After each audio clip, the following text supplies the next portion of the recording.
कहानी की शुरुआत में हम देखते हैं साइबेरिया जेल, जहां रूस ने हजारों जर्मन सैनिकों को बंदी बना लिया था और उन्हें उम्र कैद की सजा सुनाई गई थी। इन सभी कैदियों को 14,000 किलोमीटर दूर एक बर्फीले पहाड़ों के बीच स्थित जेल में ले जाया जा रहा था।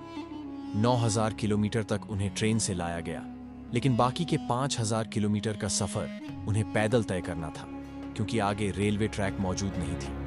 भीषण बर्फबारी में इतना लंबा सफर पैदल करना आसान नहीं था और इस दौरान उन्हें बहुत कम खाना मिलता था।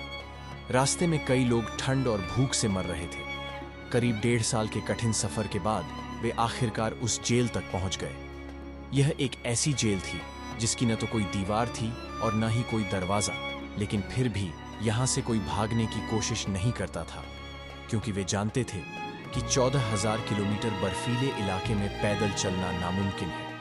इसलिए वे चुपचाप यहां काम करते थे, इस उम्मीद में कि एक दिन उन्हें आजादी मिल जाएगी। इन कैदियों को इस जेल में 25 साल हो चुके थे, लेकिन इनमें से एक कैदी ऐसा था जो अब और नहीं रुकना चाहता था।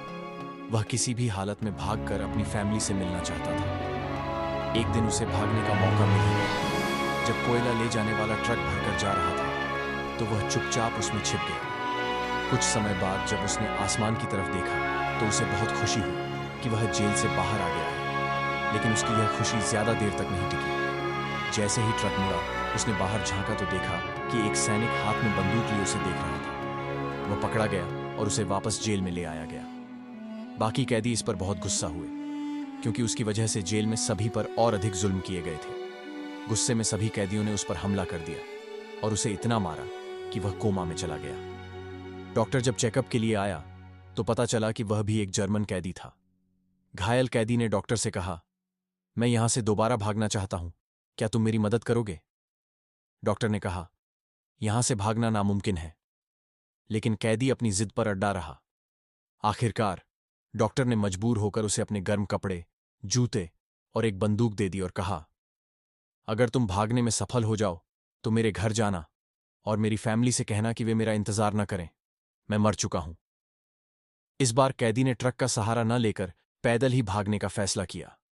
सुबह जब सैनिकों को पता चला कि वह कैदी फिर से भाग गया है, तो उन्होंने आदेश दिया कि उसे हर हाल में पकड़कर लाया जाए।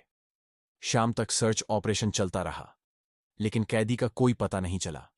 सैनिकों को आदेश मिला कि खोज जारी रखी जाए जब तक उसकी लाश या वह खुद न मिल जाए। कैदी ने लगातार 9 दिनों तक बर्फीले पहाड़ों में सफर किया। भूख से उसकी हालत बेहद खराब हो गई और वह बेहोश होकर गिर पड़ा। कुछ समय बाद जब उसे होश आया, तो उसने देखा कि उसके सामने एक बर्फीली मछली पड़ी थी। आगे की कहानी जानने के लिए चैनल को सब्सक्राइब करें।